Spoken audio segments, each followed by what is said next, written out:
সঞ্জীব গোয়েঙ্কা, ও মাই god.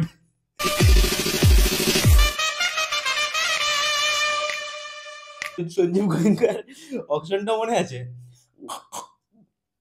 যাই হোক, 27 কোটির ঋষভ পান্ত, 27 কোটি, যেখানে অলরেডি 21 কোটি দিয়ে নিকোলাস পুরানকে রাখছে, যেখানে 27 কোটি দিয়ে ঋষভ পান্ত, মানে যার টি-20 ফর্ম, মানে ইন্ডিয়া টিমে এখন সুযোগ পায়নি, ইন্ডিয়া টিমে থাকতে থাকতে বাদ দিয়ে দেওয়া হয়েছে, দিল্লির হয়েও বিশাল বিশাল কিছু করেনি 2018 পর থেকে, মানে রেপুটেড টি-20 ব্যাটসম্যান, তাকে 27 কোটি দিয়ে কিনছো, তারপরে 7 কোটি 8 কোটি দিয়ে মিরার, ও মাই গড, মিচেল মার্স, ও মাই গড, ও এত প্লেয়ার, এত এত ব্যাটসম্যান নিয়ে কি লাস্ট অব্দি কোনো বোলার নেই, পুরো ইন্ডিয়ান কোর, ইন্ডিয়ান কোর, সেখানেও কারা কারা, মহসিন খান, আহ, আকাশদীপ, মায়াঙ্ক যাদব, সব মানে হসপিটাল থেকে পেশেন্ট তুলে আনার মতন করে একটা বোলিং লাইন আপ সাজিয়েছে, সেগুলো 10 কোটি 10 কোটি দিয়ে আবেশকার, আকাশদীপকে, সবাই চোটে, সবাই দলের বাইরে,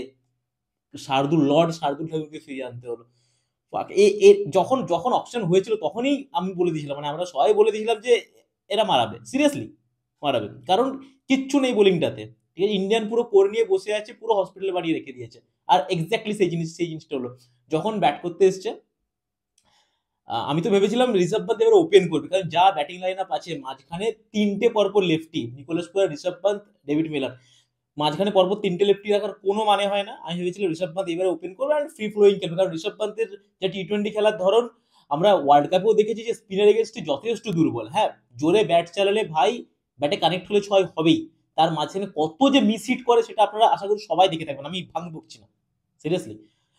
তো মিডিল অর্ডারে ঋষভ পান্তের আসার কোনো মানে হয় না, ওপেন করো যখন স্লট আছে তোমার, ইন্ডিয়া এমনিতে ইন্ডিয়ান টি-20 টিমে তুমি নেই, ওপেন করো, রানের মধ্যে ফিরে আসো।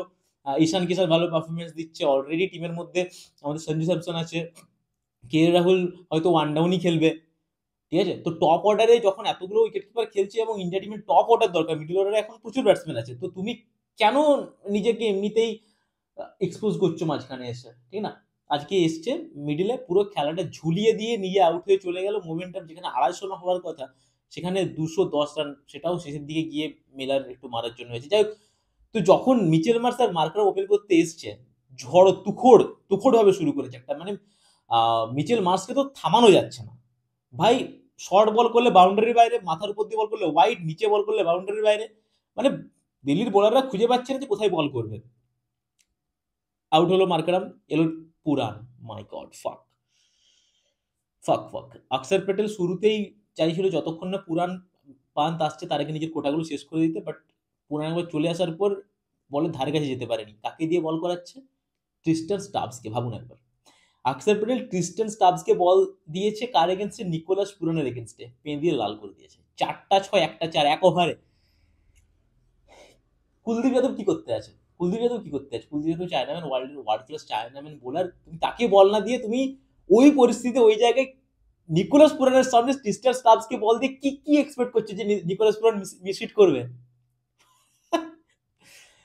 যাই হোক, তো খুব খুব বাজে ক্যাপ্টেন্সি হয়েছিল অক্ষর প্যাটেলের দিক থেকে, কিন্তু kudos two Lucknow super giant and তোমার মিচেল মার্স, নিকোলাস পুরান বিশাল বিশাল জায়গায় সেট করে দিয়ে চলে যায়, এবং যখন মিচেল মার্স আউট হয় তখন আমি দেখতে পাচ্ছি 250 রান এলো আমাদের ব্যাট করতে সবচেয়ে হাইয়েস্ট আইপিএল হিস্ট্রির সবচেয়ে হাইয়েস্ট প্লেয়ার, কার এগেনস্টে? যে সেই টিমের এগেনস্টে যেখানে তার জন্ম, যেখানে সে ছোটবেলা থেকে খেলে এসছে, তার এগেনস্টে ওই মাঠে ঋষভ পান্ত 4টা বল দেখে মনে হচ্ছে কখন কখন আউট হয়ে যাবে, কখন আউট হয়ে যাবে, কাঁপছে যেন। হলেও তাই, 4টা বল খেলার পর তারপর জাস্ট ফ্রাস্ট্রেটেড হয়ে বল তুলে দিয়ে পিছন দিয়ে ঘুরে, দেখো নি বলটা, পিছন দিয়ে ঘুরে চলে গেল, পুরো ম্যাচটা চলে দিয়ে চলে গেল। ডেভিড মিলার এলো, আস্তে আস্তে সবাই আউট হয়ে থাকে, নিকোলাস পুরানো আউট হয়েছে, অ্যান্ড তারপর থই খুঁজে পাইনি। কুলদীপ, মিচেল স্টার্ক, বাপরে, মিচেল স্টার্ক কি হয়েছিলাম, হয়তো ওয়ার্ল্ড কাপ খেলেনি, এখানে এসে কি করবে জানি না, কিরকম ফর্মে আছে। দিল্লির বোলিংরা কিন্তু খারাপ নয়, আগে থেকে বলে দিই, কারণ মোহিত শর্মা আছে, নাটরাজনকে আজকে ওরা খেলায়নি, জানি না কি জন্য মোহিত শর্মাকে খেলাচ্ছে। হয়তো মিচেল স্টার্ক লেফটি অলরেডি একটা আছে বলে মোহিত শর্মাকে ওরা ট্রাই করছিল অনেক ভেরিয়েশনসের জন্য, মুকেশ কুমার ভালো বল করেছে, মিচেল স্টার্ক তো 3টে উইকেট নিয়ে চলে গেল। আগেরবারের যে সেমিফাইনাল ফাইনালে যে ফর্মটা ছিল সেই সেম ফর্মটা ধরে রেখেছে।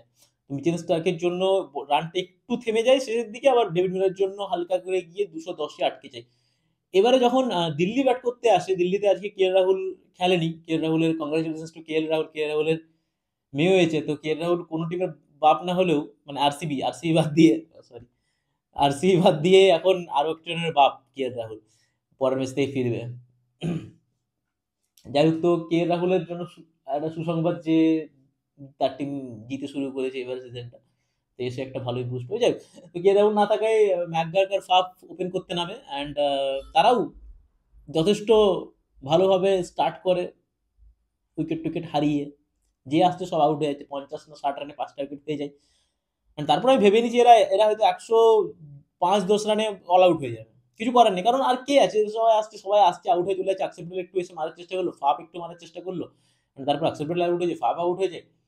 স্টাবস থাকে, আর আশুতোষ শর্মা থেকে। আশুতোষ শর্মা তো ব্যাটে বল লাগছে না, স্টাবসই ভরসা লাস্ট, স্টাবসও আউট হয়ে যায়। ফির আয়া ভিপরাজ নিগম। ভাই ডেবিউটান্ট গুলো কি করছে এবারে! আগের দিন বিঘ্নেশ পুতুর, আজকে এতগুলো ডেবিউটান্ট ডেবিউ করেছে, অ্যান্ড তার মাঝখানে ভিপরাজ নিগম। মাই গড, বোলিং এ তো ভালো বল করেছিল, অ্যান্ড ব্যাটে এসে ওই জায়গা থেকে ম্যাচ ঘুরিয়ে দিয়েছে। মানে পুরোপুরি ম্যাচটা ঘুরিয়ে দিয়েছে। যখন আউট হয় তখন 23 বলে 40 সামথিং এরকম কিছু একটা দরকার। মানে গোটা ম্যাচটা, যেখানে দিল্লি ভাবছিল যে আমরা অলরেডি হেরে গেছি, একটা লজ্জাজনক হারের থেকে বাঁচানোর জন্য যেটুকু করে সেটুকু অন্তত করে দিয়ে, সেখান থেকে ম্যাচটা পুরো ঘুরিয়ে দিয়ে চলে গেল। অ্যান্ড বাকি কাজটা করে আশুতোষ শর্মা, হ্যাটস অফ। আগেরবার পাঞ্জাবে খেলেছিল, অ্যান্ড সেখানেই ওই ওই স্টাইলিশ শটস গুলো দেখে সবাই ফিদা হয়ে গেছিলাম, বলে লাভ নেই। দিল্লিতে এবারে প্রচুর টাকা দিয়ে কেনে দিল্লি, অ্যান্ড ইম্প্যাক্ট প্লেয়ার হিসেবে আসে আজকে। অ্যান্ড ইম্প্যাক্ট বলতে যে জিনিসটা বোঝে সেটা দেয়। একদিক থেকে উইকেট পড়ে যাচ্ছে, আশুতোষ শর্মা টিকে আছে লাস্ট অব্দি, অ্যান্ড ওই কুল কম্পোজ ব্যাপারটা, ফাক। মানে এর থেকে বোরিং ম্যাচ হতে পারতো না, বাট সেই ম্যাচটাকে এই আইপিএল এর আপাতত সবচেয়ে ইন্টারেস্টিং ম্যাচ করে দিয়ে গেল। মানে ওই ওই ওভারটাতে এখানে ওই প্রিন্স যাদবকে, রবি বিষ্ণয়কে, মানে ওখানে যে মারছে, মানে আর আমি ভাবছি যে এ কি কি হচ্ছে, এটা কি সিরিয়াসলি, মানে এটা এটা দিল্লি জিতে যাবে? এটা এটা সিরিয়াসলি সম্ভব? মানে যে জায়গায় অতগুলো উইকেট পড়ে গেছিল, আর তারপরে যেভাবে মানে জাকিয়ে বসেছিল দিল্লি, তারপর এই ম্যাচে জেতা সম্ভব?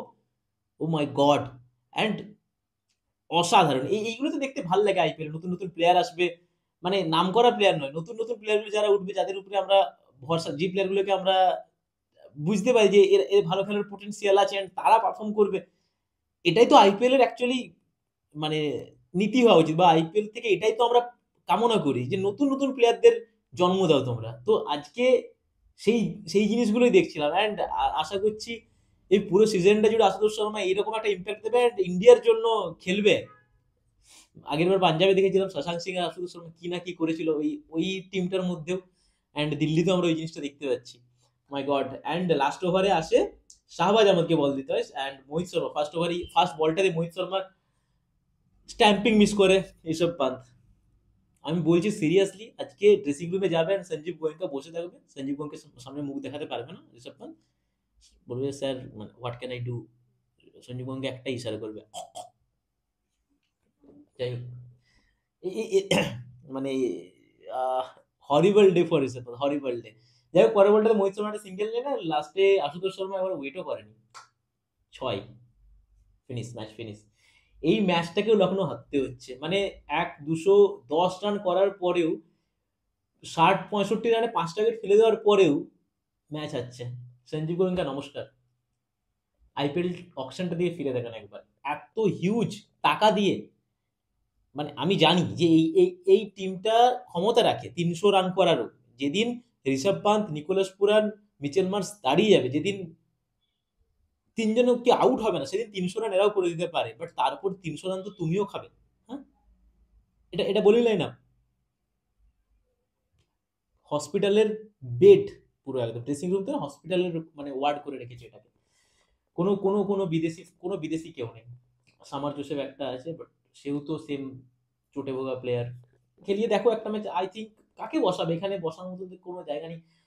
মার্কারাম আছে, মিলার আছে, বাট আই থিঙ্ক এদের দেখা উচিত প্রিন্স যাদবকে আরো বেশি সুযোগ দেওয়া উচিত। প্রিন্স যাদব ভালো বোলার, তাকে বেশি সুযোগ দেওয়া উচিত। বোলিং গুলোকে ঠিকঠাক জায়গায় ইউজ করা উচিত। আজকে এতগুলো স্পিনার নিয়ে খেলেছে, যাকে যখন খুশি ইউজ করেছে, ঠিকঠাক ভাবে অনেক ইউজও হয়নি। তো অনেক অনেক গরমিল আছে, প্রচুর কাজ করতে হবে বোলিং এ করার জন্য। আর দিল্লির কথা যদি বলি, দিল্লিতে আই থিঙ্ক কে এল রাহুল এলে, কে এল রাহুলকে ওরা কোথায় ফিট করবে, আর কে এল রাহুল সেখানে কিরকম খেলবে সেটা একটা ব্যাপার। কারণ মাঝখানে অলরেডি যদি সমীর রিজভিকে খেলাচ্ছে, সমীর রিজভি আইপিএল প্রুভেন নয়, সেখানে যদি ঝুলে যায় সে, তাহলে অভিষেক পোড়েলও কিন্তু হার্ড হিটার নয়, কে এল রাহুলও হার্ড হিটার নয়, অ্যান্ড একই সাথে অক্ষর প্যাটেল উপর দিয়ে ব্যাট করছে, সেও কিন্তু হার্ড হিটার নয়।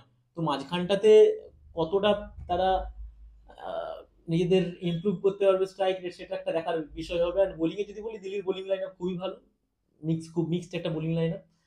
বাট তাও আমি মনে করি যে যদি একটা ব্যাটিং অলরাউন্ডার থাকে তাহলে বেটার হবে। ক্রিস্টিয়ান স্টাবসকে বেশি করে ইউজ করতে হবে, অবশ্যই নিকোলাস পুরানের মতন প্লেয়ারদের সাথে নয়, বাট যেখানে সুযোগ থাকবে সেখানে ইউজ করতে হবে তাকে সুযোগ বুঝে।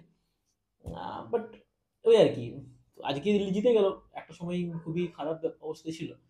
সময় বলবে যে পরবর্তীকালে কোন টিম এগিয়ে যাবে, কোন টিম পিছিয়ে থাকবে। আমি আমি আমি যদি বলি যে আমার তো মনে হয় না যে লখনৌ সুপার জায়ান্টসের এই সিজনটা খুব একটা ভালো যাবে বলে। হ্যাঁ, অনেক আমরা রান দেখতে পাবো, এটুকু আমি লিখে দিতে পারি। But bowlers win you tournaments, তাই না? Batters win you matches, bowlers win you tournaments. কিন্তু আমি কোনো আশা দেখছি না টপ ফোরে এরা ফিনিশ করছে। সঞ্জীব গোয়েঙ্কা প্লিজ। নমস্কার। আপনার কাছে পাওনা বলতে ওটাই, ঋষভ পান্তকে বলুন আপনি।